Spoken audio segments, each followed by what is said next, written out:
What's up, world? Welcome to a new episode of I Bleed Sports. As you know, I am the host, BrandonJaneau. Like always, on all podcast platforms everywhere, BrandonJaneauShow. Social media platforms, Instagram, TikTok, Threads, Facebook, Instagram. Yeah, I said Instagram. Oh, Jesus. BrandonJaneauShow. And, of course, like always, YouTube channel, BrandonJaneauShow, man. Go there, comment, uh, hit the notification button, do it all on my YouTube channel, BrandonJaneauShow. Shout out to everybody that's been commenting, everybody's liking the videos. Appreciate it, appreciate it, appreciate it. The end of the year is almost here, and I will be doing a special I Bleed Sports where I'm going to give out the first ever Bleed Sports Awards. So, yeah. Uh, and I just literally just came up with that just a second ago. So, there it is. That's how fast my brain works. That's just shit happens. Anyway, anyway, so tonight, it's a lot of things going on in sports. A crazy sports week that just transpired. A crazy sports week we're coming into.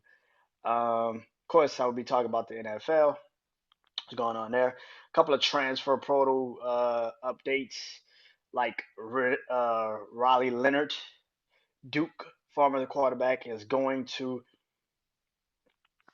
independent slash ACC school. If you haven't heard about that, and some players have also declared for the NFL draft. And also, I'll be talking about, well, the Heisman Award winner himself. Uh, so stay tuned for that. And of course, the NFL happened. I'll be talking about what happened there. And of course, I'll be giving my big four, my eyes on the NFL for week 15, and of course, my levels of warning. But let's get into it, man. So, like I said, so many sports events, so many things I could go from. But I want to start it off like this. So, something I haven't talked about on Oblate Sports, uh, just because I, I don't keep up with it, but I keep up with it because I watch Sports Center and I watch all these other networks of sports. So I do keep up with it, but I don't like to talk about it because I don't know too much about it. But that is the return of Tiger Woods. Tiger Woods returned to golf over the past weekend. Played in a tournament after accident like what, a year, 2 years ago, something like that. And of course, what's been going on in his personal life with his ex. Um, yeah, and Tiger Woods this weekend, he didn't he didn't do anything. I mean, what I think he made the cut or missed the cut. Like it was bad. And it sucks to see Tiger Woods. You know, Tiger Woods is like this is literally the biggest fall from grace in sports I've ever seen.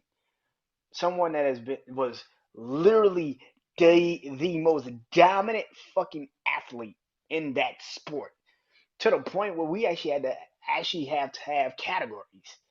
Like Michael Jordan's the greatest team competitor of all time. Tiger Woods is the greatest individual competitor of all time. It was a real conversation. I remember people had polls of who's greater, Tiger Woods or Michael Jordan. That was a real thing when I was a kid. Like, who's the greatest athlete between those two men? This man was beating out super athletes, Jim Browns and Muhammad Ali's, and just beating them. And to see him completely just have this type of fall from graces when it comes to his own sport, he's not great at his sport that he dominated. And maybe, over a decade ago when the scandals came out about him, maybe it really did fuck up his golf game. I don't know. But for me, the thing about golf that has always kind of hurt golf is that there is no Tiger Woods. Tiger Woods was a once in a lifetime generational thing. You had to watch the Masters on Sunday when he wore the red Nike shirt because you knew he was probably going to win. So even when they put out those when young golfers used to come in and they used to win the Masters and people used to immediately scream, "Can they go on and win so many more Masters? Can you know uh, Roy McIlroy? Can he go on and win 13 Masters? Can he?" Same thing with Ricky Fountain and Dustin Johnson and all these golfers that have come since Tiger's dominance. All these young golfers that have come in, and people have always tried to make them into the next Tiger Woods, and it's like you're never going to get another Tiger Woods. That shit is unfucking real. He was a fucking supernova. That shit just doesn't fucking happen. He was so great at that particular sport. We questioned what great athletes was because he was so fucking dominant. And it's always everybody knows, Phil Nicholson and all of these golfers that played in his era that never got a chance to be that. Phil Nicholson is one of the greatest golfers to ever golf. And we do not look at him that way. Why? Because he was in the Tiger Woods era. That's like we look at Michael Jordan, Patrick Ewing, Charles Barkley, Reggie Miller, like John Stockton, Karl Malone. These are people that played in Michael Jordan's era. He plays them. Gary Payton, Sean Kemp, Clyde Drexler on his own. Because when he was at Houston, he won his ring. But on his own, this man kept people from titles. That is why Jordan is so revered. And that is why Tiger is so revered.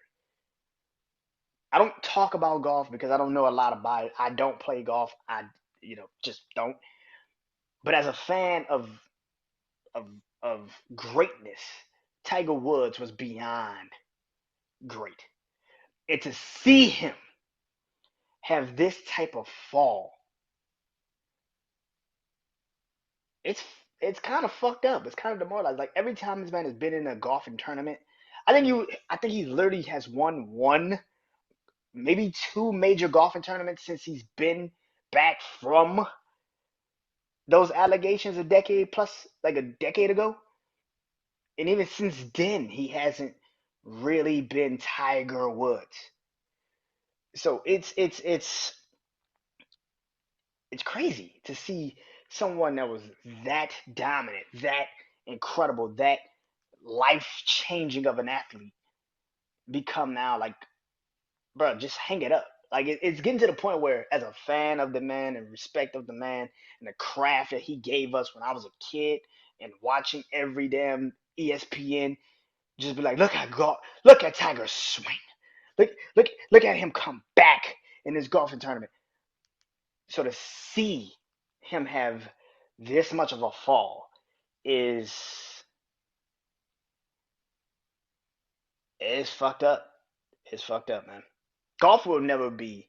Maybe one day they will find the next Tiger, and maybe he will live up to that. But I don't think anybody else. I don't think this time period that we live in, we're ever going to get another Tiger Woods in that particular sport of golf, and that's what kills golf.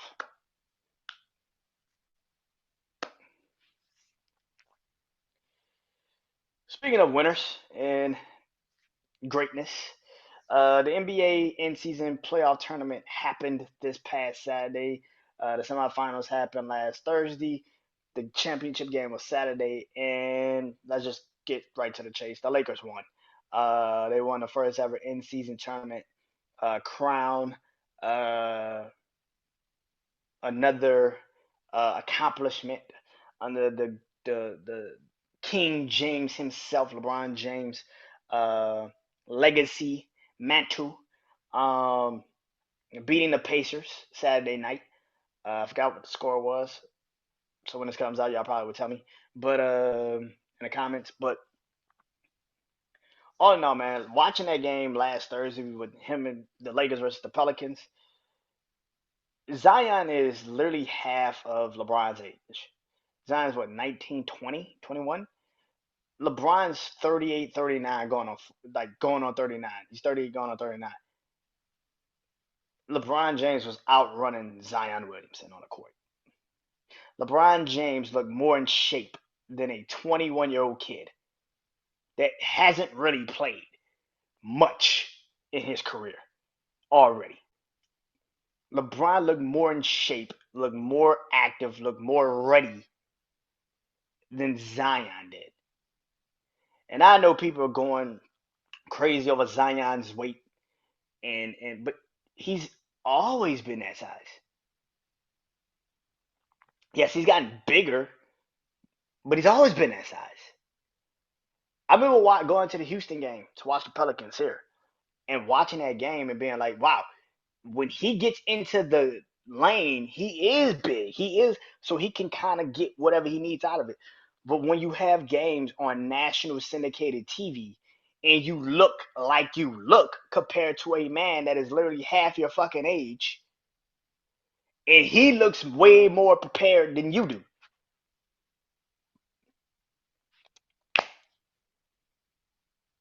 you get criticized. That kind of obvious.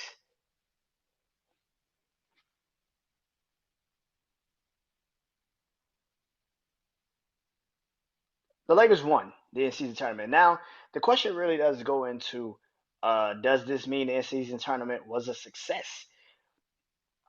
It depends on who you ask. I mean, you know, I think it was. I mean, you almost got what you wanted, which is Giannis, Dame versus LeBron and AD. You almost got that. The Pacers kind of ruined that opportunity for everybody, but that is the beauty of having an in-season tournament because anybody could get it. Because it's not like the NBA Finals and the NBA playoffs. We know damn well the Indiana Pacers are not beating the Bucks in the playoffs. Now, could they? Yeah, definitely. But in a 7-game series, fuck no. Milwaukee would figure it out. They would probably beat them. So, and I think that as good as the Pacers, and then listen, I picked the Pacers to be one of those teams this season that a lot of people probably won't talk about, but I expected them to be really good, and I expected the Pelicans to also be there. So I'm not surprised that the Pacers actually got somewhere near the in-season tournament championship. To play for it in his first ever season is more of an accomplishment. Now, for a lot of people, they're going to scream LeBron James, the GOAT. Uh, and I, of course, want to address that, and that is that I will be doing in 2024 my own personal Michael Jordan, MJ to Kobe to LeBron. I'm going to talk about three of the greatest players that has ever put on some basketball shoes and go out there and dunk on motherfuckers. Uh, I'm going to go out there, man. And that's going to be in 2024. I don't know when I want to do it because around this time is also going to be playoff time for the NFL. So, and of course, college football with their playoffs and everything. So I should be doing it around after the Super Bowl. Probably I do it around after the Super Bowl, but it will be Michael Jordan to Kobe Bryant to LeBron. It'll be MJ to Kobe to LeBron, and it's going to be 3 in-depth episodes of Michael Jordan, Kobe Bryant, and LeBron. And then at the end of it, I don't know if I'm going to do a panel with everybody. I don't know if I'm going to have a panel. Probably will. I want to do a panel, but after I do those episodes, of course, I don't want to just put the damn panel out there and then you know. But definitely, man, that's coming in 2024. But for LeBron, man, LeBron's having a great season, having an amazing year to start off. My thing with, excuse me, my thing with LeBron and the Lakers right now isn't the start of the season; it's at the end of the season. And do I think LeBron can keep this pace up? The Lakers can keep this pace up? Fuck no. That's my biggest concern. It's not the now. You're gonna easily win now. Can you be healthy when it comes to the end? Anthony Davis, I'm looking at you. Can you be healthy when it's supposed to matter? And to me, you winning the in-season tournament is great. Will you be able to win the NBA Finals? Is a whole other fucking animal. Because Phoenix and Golden State and all these other teams, some of them took it serious and some of them did not. Some of them had injuries late in those games, and some of them did not. So I don't expect Denver to fall out before they ever like. This was a tournament where they had stages. They had teams were in stages. Do I think the Lakers could go play Denver right now and beat Denver in a 7 game series? Fuck no. I'm not gonna sit up here and lie. Do I think they could beat Phoenix in a 7 game series? It'll be close. And I give it to the Lakers. I don't know about that. Even that one be a little. I don't know about. So for me, it's great to win the in-season tournament for the Lakers, and that's a great thing for the NBA because it actually showed that your stars want to compete, even if it doesn't have the significance of the NBA Finals, and that's something that you have to be behind if you're an NBA fan like I am, and just a fan of just the game, because NBA is one of those leagues that is always trying to expand and trying to figure out a way to get more people to tune in, which is great. Now,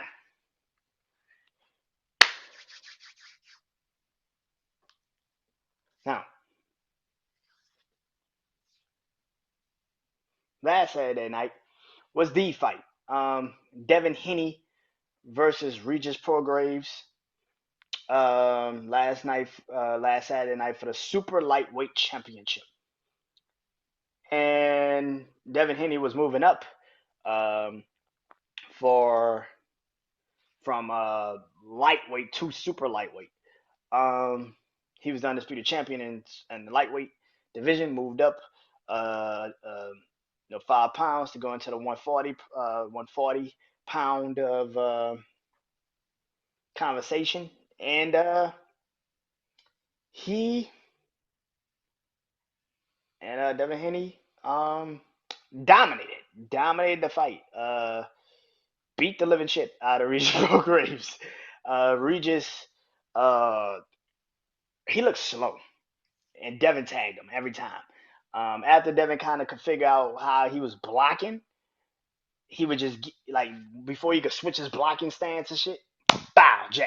So he had to reset, and it just looked bad. Like it didn't even look. It didn't. To say Regis was the 140-pound champion, it looked like Devin had been in the 140-pound division for 10 fucking years. Like the man beat the shit out this man. Like he didn't. I was like, yo, this shit is embarrassing. Like, good God Almighty, that shit was bad. That was a bad. If you're a boxing fan and you love just boxing, then you love that fight because that was a masterpiece by Devin Haney. He beat the shit out of Regis. Like he never let Regis feel like he had a chance. He never let him feel it. And then on top of that, for Devin to sit down across from Regis and say, and pretty much say to Regis' face, I'm going to knock you out. I'm going to knock you down in this fight. And Regis talked his shit and said what he said. And then to get tagged in the third round and hit the ground, that kind of is demoralizing. Like that takes your energy because you just like, what the fuck just happened? The first round was a toss up. By the second round was just it was after the second round. After the first round was a complete waste. It's a complete waste of time. The third round, Regis fell, and it was just like, yep, that's over. Because Regis is slower than him. He can't catch him. He's jabbing him every time he tries to get to him.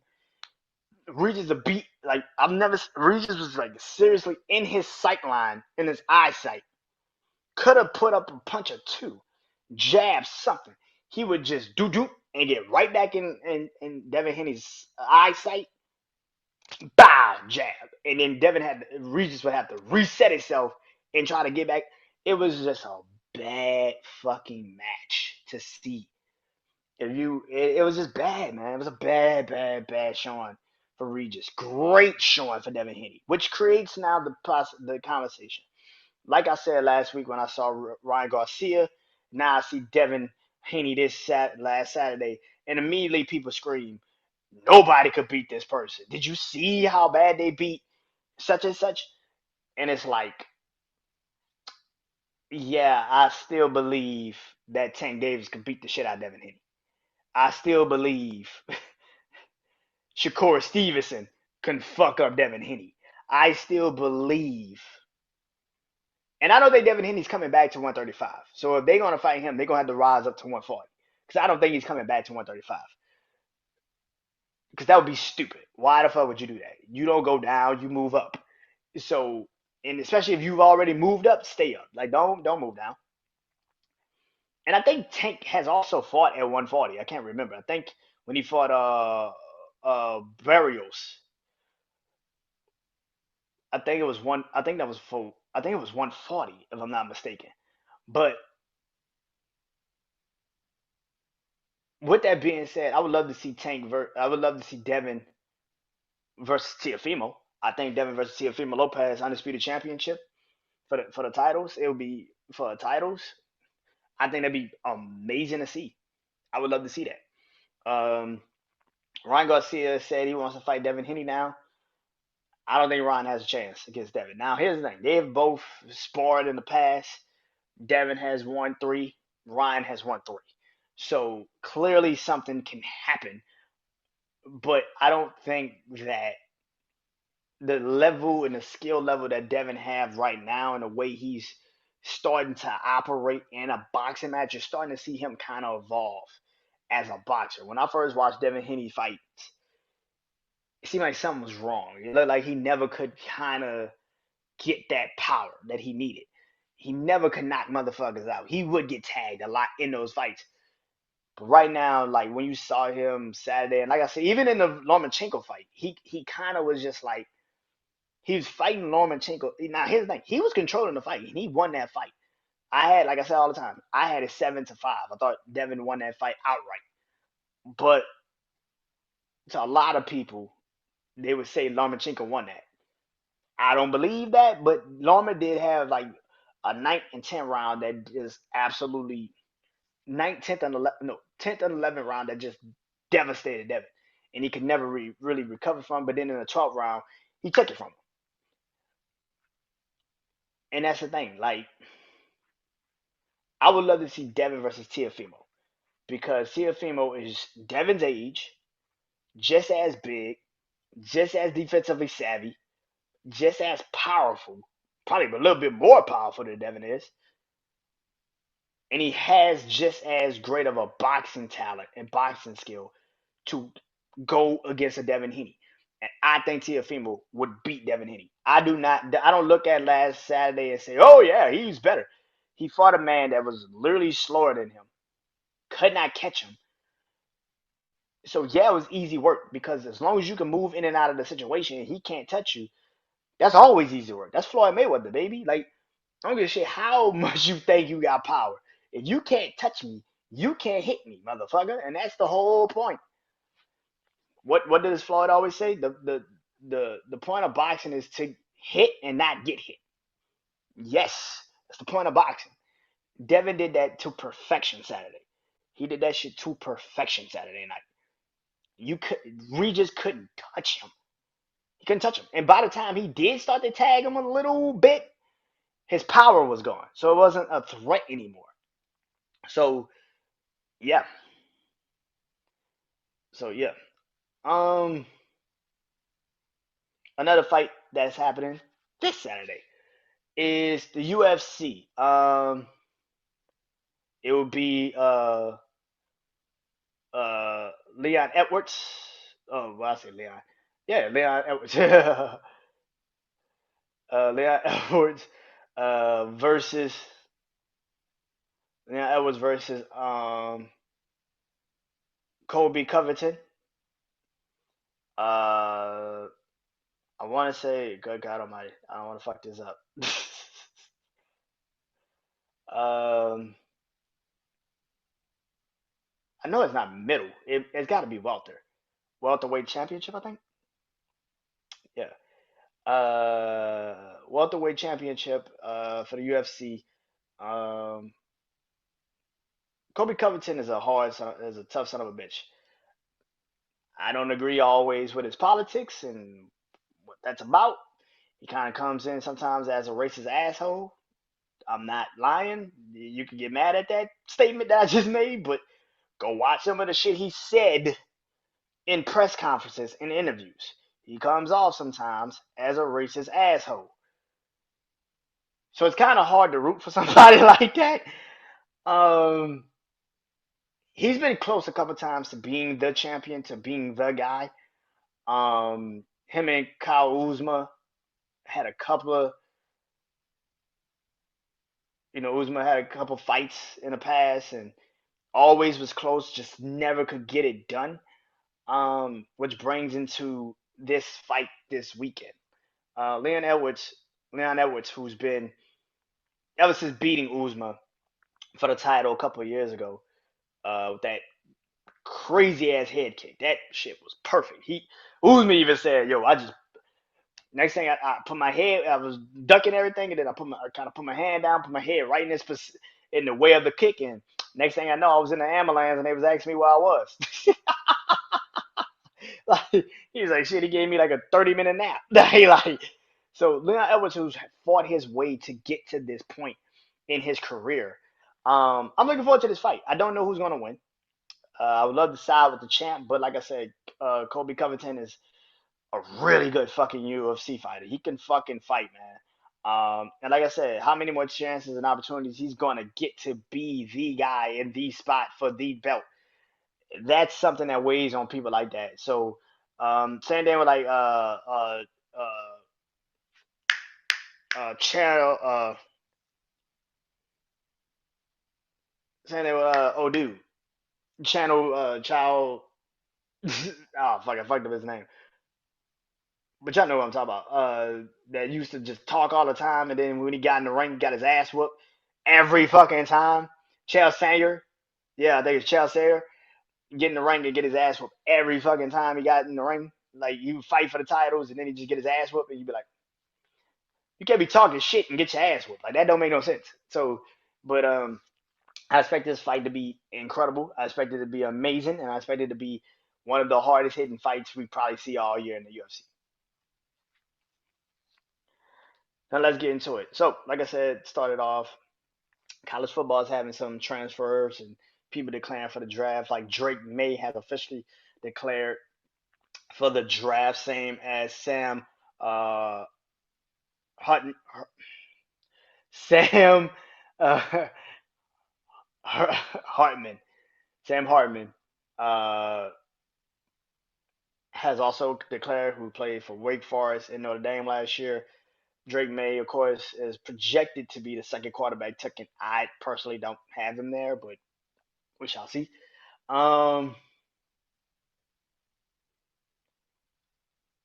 so those two have already declared for the draft, quarterback wise, and also Riley Leonard is going from uh, Duke to North Carolina, so he's going to be replacing Sam in the North Carolina in a Notre Dame offense. I'm looking forward to seeing what next year is going to bring. That's going to be a pretty interesting situation, to say the least. Riley Leonard was considered one of the best quarterbacks coming into, could have been one of the best quarterbacks in this year's draft. But his season kind of got cut short early, injuries. So probably he's like, fuck it. I just go and play, in, this draft. So,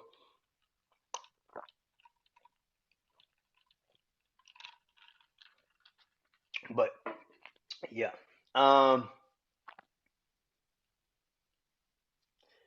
All right.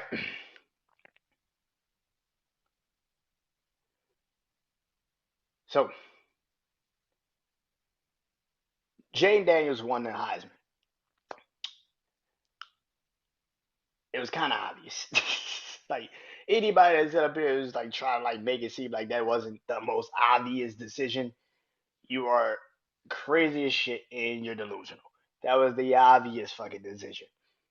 The craziest part is the fact that they didn't even give Bo Nix the number, like the second spot. They gave his ass third. He was the last. It was third behind Michael Penix Jr., who I've been saying should be in that conversation as the Heisman. But because so many people got turned off by Washington late in the season, he didn't get the same love and same acclaim as Bo Nix, a man that he beat twice in the season. So it's kind of weird that how it all ended up to be, which is Michael Penix Jr. ends up second behind Jane Daniels. Jane Daniels is officially a Heisman Award winner, which makes sense. For anybody that was thinking he shouldn't, but this is my thing about this. Do I think James Daniels now jumps the conversation of, excuse me, the best quarterback in college? No. If you want to go with Keller Williams number one, go with Keller Williams number one. You want to go with Drake May number two, go with Drake May number two. But I do believe he does deserve a conversation because this isn't just a guy that walked into some team. He went from the Pac-12 to the SEC and put up 50 fucking touchdowns this season. And even last year he had a great year. So and got LSU to the SEC championship game last year. So for him to have these 2 seasons, it's a consistent growth of how great he is. But again, I digress. People won't look at it as that. They'll look at it as how they want to look at it. But for me personally, his season was incredible.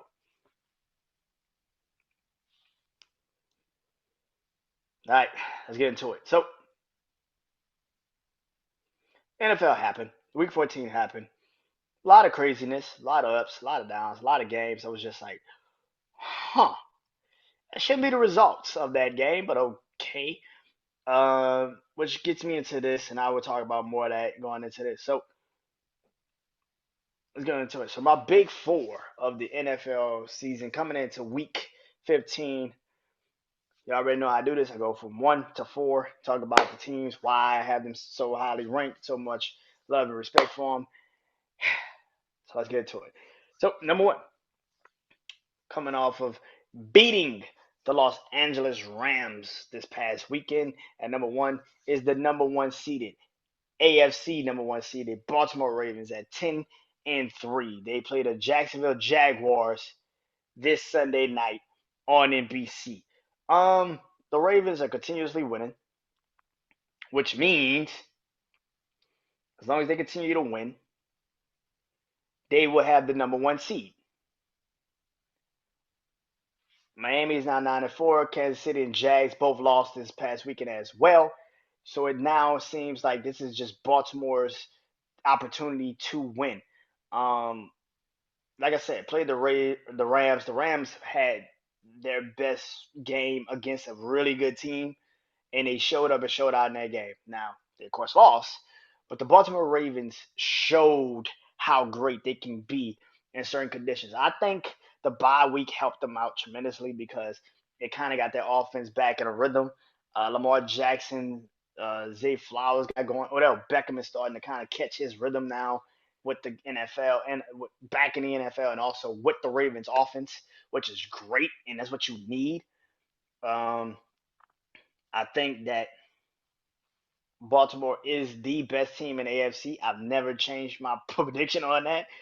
They have had games this year where they've been a little bit shaky, but it doesn't change my perspective on how good the Ravens really are. The Ravens are a really good fucking team. And I'm going to be honest with you. If you go into the playoffs and the Ravens are the number one seed, good fucking luck to the rest of the AFC. Because if you got to go into Baltimore, I don't think you beat the Ravens. I don't think you beat the Ravens. Not this year's Ravens. I think the Ravens of the past, too relying on Lamar, too relying on this, too relying on that. I think the Ravens are actually a better team and well equipped to help Lamar get to where he needs to go. So I'm looking forward to seeing what that's going to look like. Like I said, the Ravens are number one to me. Number two is the San Francisco 49ers. 10-3, coming off of beating the Seattle Seahawks this past weekend, 28-16. Um, I still don't trust Brock Purdy. I know Brock Purdy's having a great year, and that's awesome. And I don't trust Brock Purdy. I don't trust Brock Purdy. Um, no this, but I just don't trust Brock Purdy. Um, I think Brock Purdy is the last pick of the draft. For what he does for that offense and that team, great. But the moment somebody loses a partner or something, it's over. Like soon as Debo go down, or Christian McCaffrey go down, or George Kittle go down, like soon as someone of that caliber goes down, I do not see San Francisco being great because you're putting too much on Brock Purdy. I will not forget those 3 games when he didn't have Debo, he didn't have Christian McCaffrey, he didn't have these guys, and he looked like the last pick of the fucking draft. Yes, when everybody's healthy, they're great. That's awesome. I'm happy for you. The moment you lose your guy, what happens? So I give San Francisco 10-3. They're great. They're the number 1 seed now in the NFC.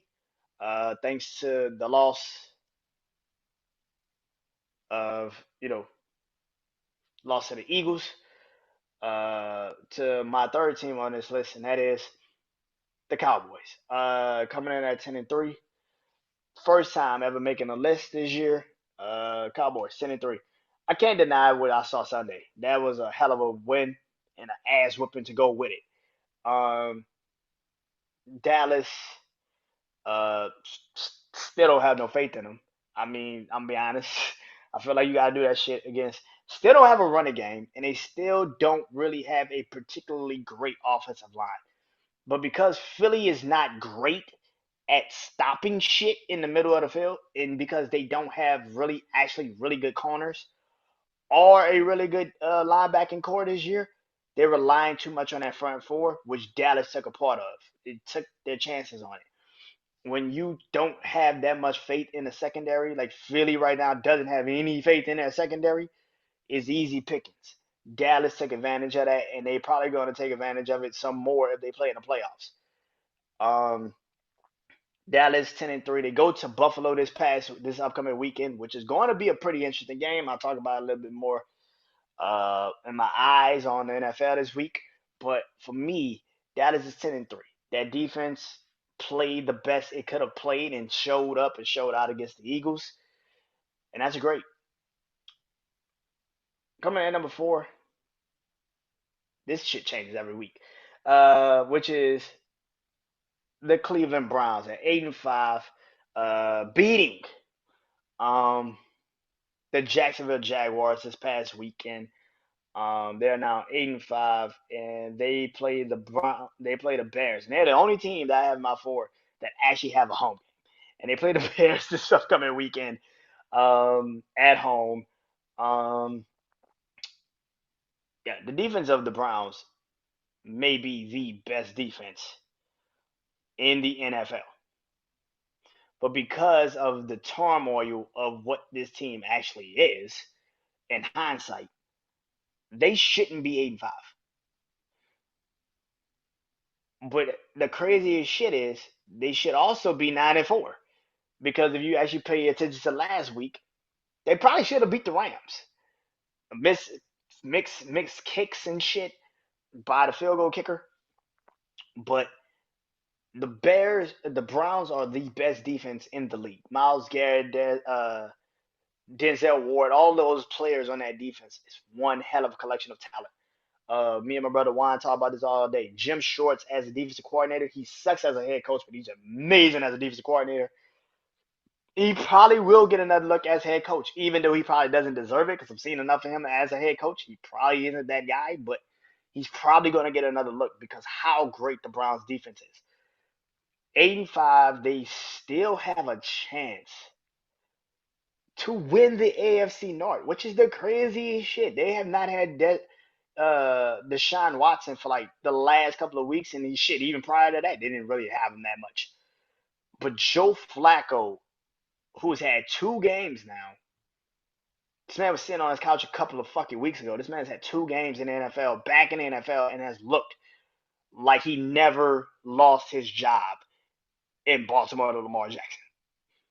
He looks so ready to go. This is the craziest shit I've ever seen. The Browns can actually this Browns team is going to make the playoffs. I guarantee. I don't think the Browns are going to fall anytime soon. They got to play. I think the Bengals one more time.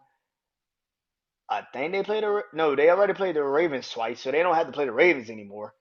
But you still got the Steelers, who's struggling offensively, and you got the Bengals one more time. And I can't remember who else you got. You got somebody else. After this Bears game, I forgot, but I know you got two divisional games. I know you got the Steelers. No, yeah, the Steelers and the Bengals to play. So, but this Browns team have the most incredible chance to not just get into the playoffs, but make the most noise in the playoffs. And I can't wait to see how this is all gonna play out. I can't wait, man. Um, Now let's get into it. Like I say all the time, my eyes on the NFL. I used to do this for college, now I'm doing it for the NFL. And my eyes on the NFL Week 15. You know, I do this. I pick four games, which is my skeptical game of the week, my most interesting game of the week, my upset game of the week, and of course the game of the week. So let's get into it. My skeptical game of the week happened Saturday, the first game Saturday, and that is the Broncos versus the Detroit Lions. Detroit coming off of another loss, and again, it doesn't look good how they lost in this game. Detroit is starting to now have the identity search shit, which is like, what are we as a team? Defensively, they're not great. And now the offense is kind of picking up what the defense is doing. Like I said, last year it was the reverse. The defense sucked and the offense was great. The offense was number one on offense, the number one offense in the entire NFL.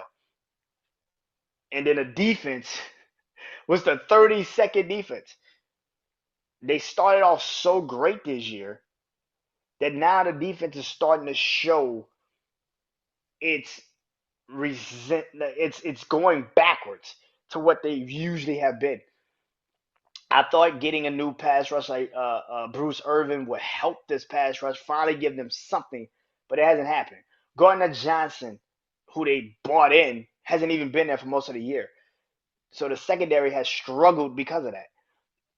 Detroit is starting to really have a bad showing.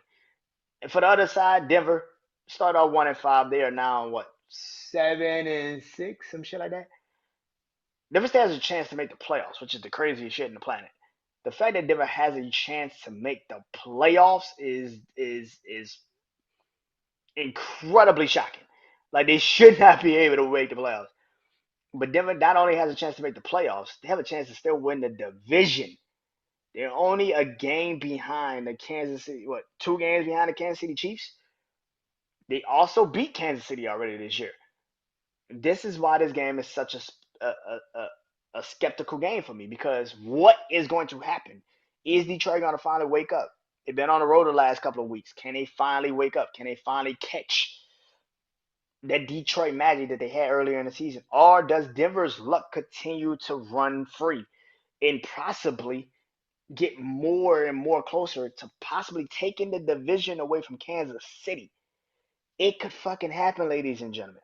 No, actually, they're a game behind Kansas City. Kansas City is 8-5 and Denver's 7-6. So they're actually a game behind Kansas City. So they actually have a chance to actually lap Kansas City. This is the craziest shit. So that's an interesting take on it, man. That's even crazier because Kansas City's 8-5 and Denver's 7-6. And Denver does, they split the games. And now that Denver has a little bit of a leeway in divisional play. So we shall see how this is going to play out, man. But that is my skeptical game of the week. Broncos versus Detroit Saturday noon. I am definitely tuning in for that game. My most interesting game of the week, like I said, I will talk about them, and that is the Dallas Cowboys going to Buffalo to play the Buffalo Bills. Now, like I said, Dallas dominated the Philadelphia Eagles Sunday Night Football, 33-13.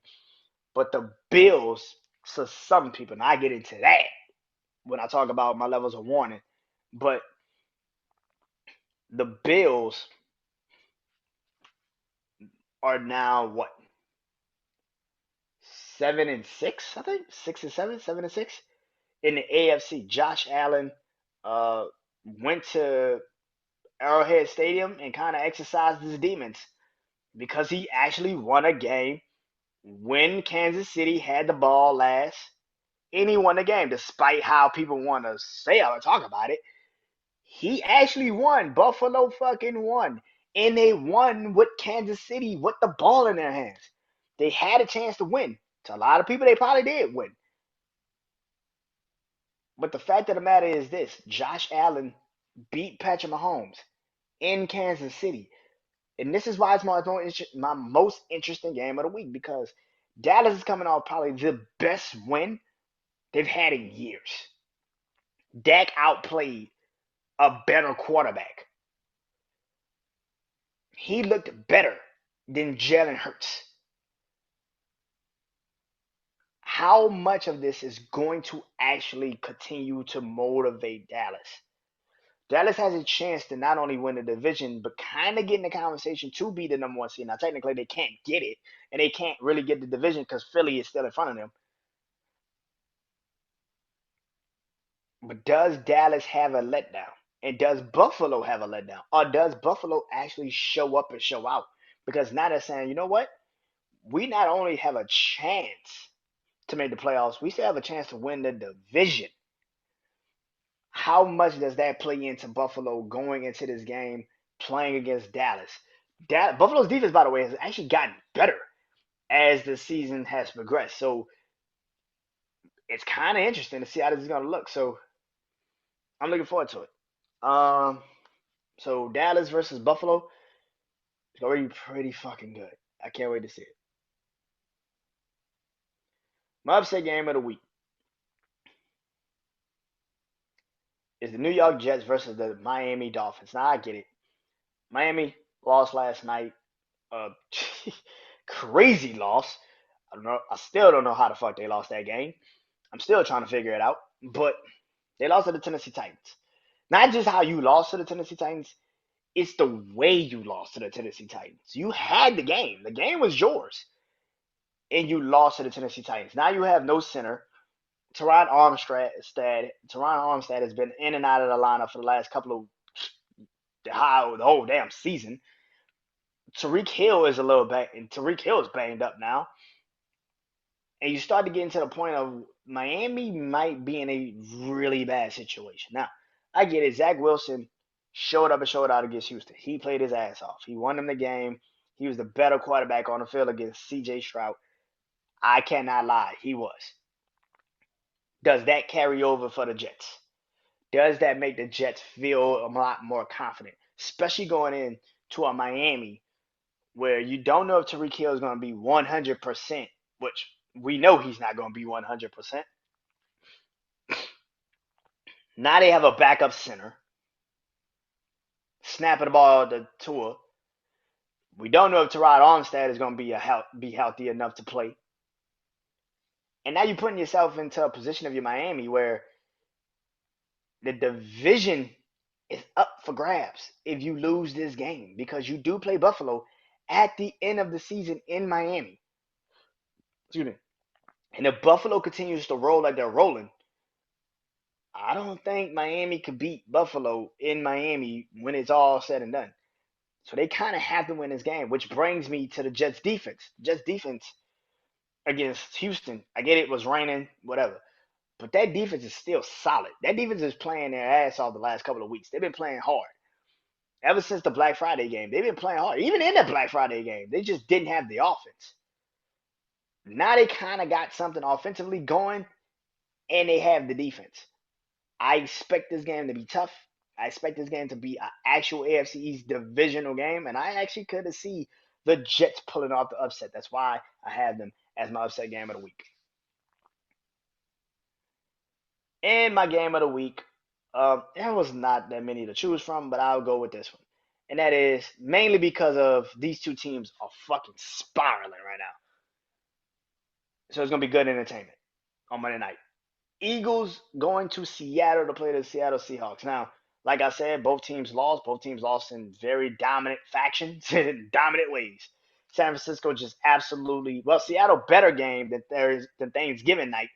Lord knows that was an ass whooping. And the Eagles for the second straight week looks like they don't know how they are losing who they are for the second straight week. Now, the one thing about the Eagles I've always loved is that they found a way to win games. Now they're finding a way not to just lose games, get their ass whooped in games. The Buffalo game is one thing. You gave up 30 points, but you came back and won that game. But the San Francisco game and the Dallas game, those two teams just absolutely was just better than you. Like they were just absolutely better than you. And now it makes me question what the hell is wrong with the Eagles.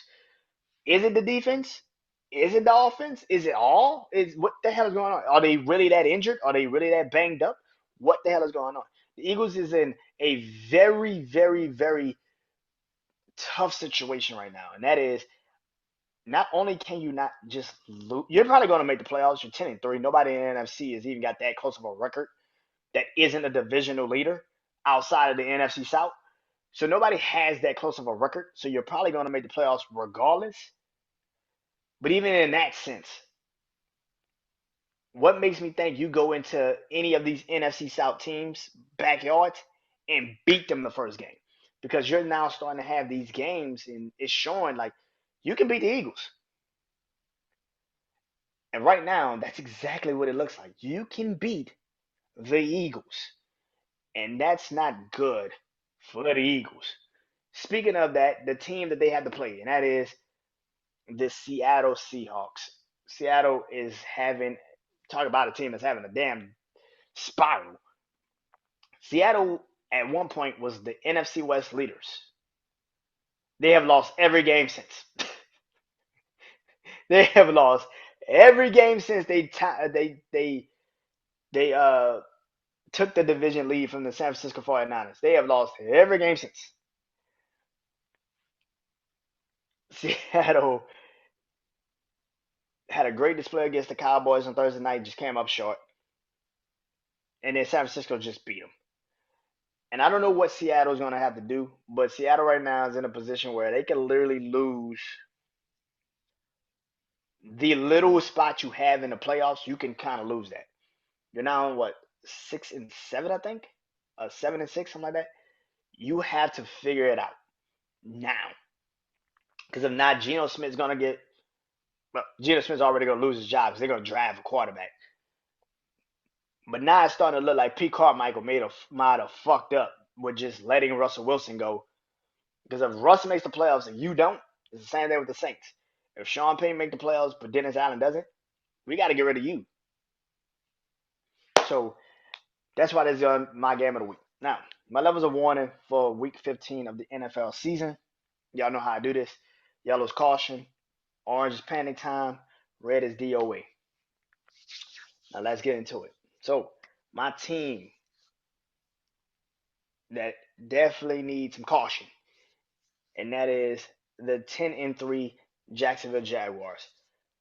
Jacksonville losing to Cleveland, and here's the thing: they fought diligently. They came back in the game, but Trevor Lawrence playing on a high ankle sprain and threw 3 touchdowns, but he also threw 3 picks. That's Trevor Lawrence. I don't know people. I don't know why people act like Trevor Lawrence is this Peyton Manning, Tom Brady, Joe Montana. Like, no, he's a really good version of what, Brock Purdy. That's it. He's a little bigger, a little taller, a little bit more accurate. And even that, I don't even claim that you're more accurate. Brock Purdy is actually better than Trevor Lawrence. Yeah, I said that shit. Brock Purdy is better than Trevor Lawrence. Like, Brock Purdy's been in the league 2 years. And I don't want to hear that shit about, well, look at the system he's in. And I can even sit there and say that. But I can also sit there and say Brock Purdy can actually play football. He actually knows how to play football. He actually does. It really does make a difference when you have nobody and you have somebody in your lineup. Trevor Lawrence has been in the league, what, 3, 4 years now? And he hasn't figured out how to be the quintessential game changer that everybody screams he is. He played in this game against Cleveland. Yeah. It's easy to throw 3 touchdowns when you already threw 3 fucking picks, because now everybody knows you gotta throw damn ball. And sometimes Cleveland played a little bit back, a little bit too far back, and you got some plays. Congratulations, but you still lost the game. This is the thing about the Jacksonville Jaguars I don't understand about people. Well, Jacksonville is actually 9-4. I'm tripping. No, Jacksonville's 8-5. I'm tripping. I don't know why I put 10-3, but they're 8-5. Jacksonville's 8-5, and you're in the division right now where the Texans and the Colts still have a chance. And shit, to be honest with you, Tennessee still got a chance after last night. So everybody still has a chance in that division to win that division. So for the Jags to be 8-5 and have a situation like this and be now in a divisional struggle between the Texans, Colts, and the Titans, and you have a tougher schedule coming up than they do, I don't like the look of this. I don't like the look of it. Um, so good luck with that. My panic time, which is the orange, and that is the Kansas City Chiefs at 8-5 as well. Kansas City lost to Buffalo. That's one thing.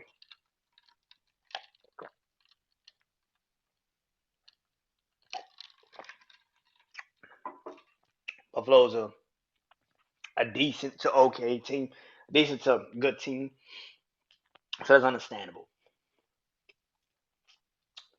But how you lost to Buffalo is funny as shit. It's funny. Kadarius Toney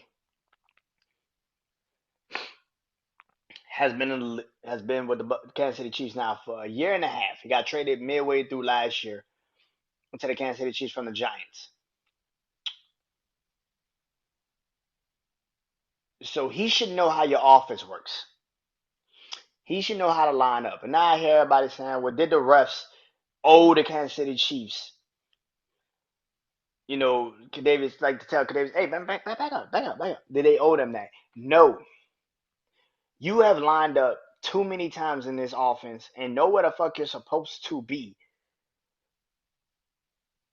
for you to be that clueless. And then got the nerve for y'all to go to fucking the podium after the game and literally say that was the worst call I ever seen in my life. Patrick Mahomes literally said it was the worst call, but then says, with a call like that, you should just swallow the whistle and let the damn play stand. So you want a handout. You want a handout. That's funny because I remember there was a PI call that happened when you played the Jets earlier this year, which wasn't even really a PI call. They called that shit, and everybody was like, "How the fuck you call a PI call? The man never touched the fucking dude. What are you talking about?" And they gave y'all the ball with good field position, which let y'all run out the clock. I didn't see y'all go out there and scream. I didn't see y'all go out there and scream that was egregious. No, you won. You won. And for me, it's too many people that ride the dick of Kansas City. Like, like ride the dick of Kansas City.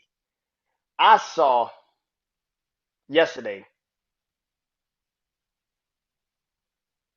Nick Wright on First Things First on FX1 tried to justify the obvious dumbass decision of the Kansas City Chiefs for going fucking ballistic and screaming that that wasn't offsides. And Nick Wright gets on there and says this play was never called. Yo, the penalty has been called 11 fucking times this season. 11. 11 offensive offsides penalties for guys that's lined up just like Kadarius Toney was lined up. The NFL has emphasized that they're going to call this penalty more. They did it, what, in 2021 once? Did it in 2022, what, twice? They've done it 11 times. So clearly this is going up as the seasons have progressed. So stop trying to make the shit seem like, oh, that's fucked up. How they going to cheat Kansas City like that? Kansas City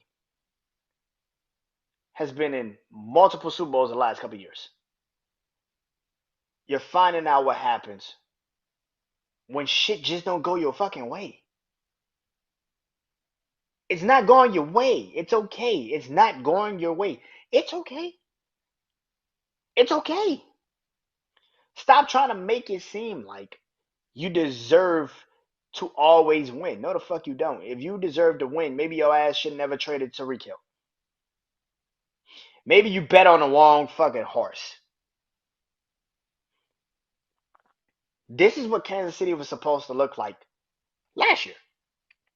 You got a reprieve because Eric Bieniemy was there, and he kept calling y'all plays. Like I said last week with Kansas City, this offense was already fixed by week 15 last year. They already looked like an undefeated, like they were going to the Super Bowl last year. I wonder why. Oh, I do. Eric Bieniemy was there. Kansas City losing to Buffalo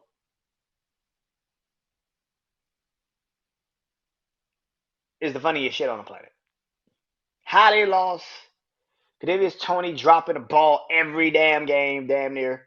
All these receivers dropping the ball. I expect Kansas City to be in a really bad position. Now this week they got the Patriots. The Patriots won Thursday night against the Steelers. That's great. So you might get lucky in this game. Look, well, you might get lucky because the Patriots can still call defense. And if you're dropping the ball, like y'all are dropping the ball, this might not go as well as everybody thinks. But Kansas City need to stop that fuck shit. Because no, you just suck right now.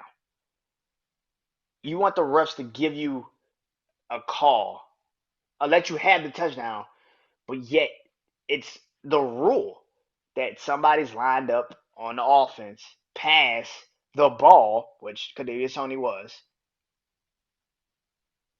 It's a fucking offsides.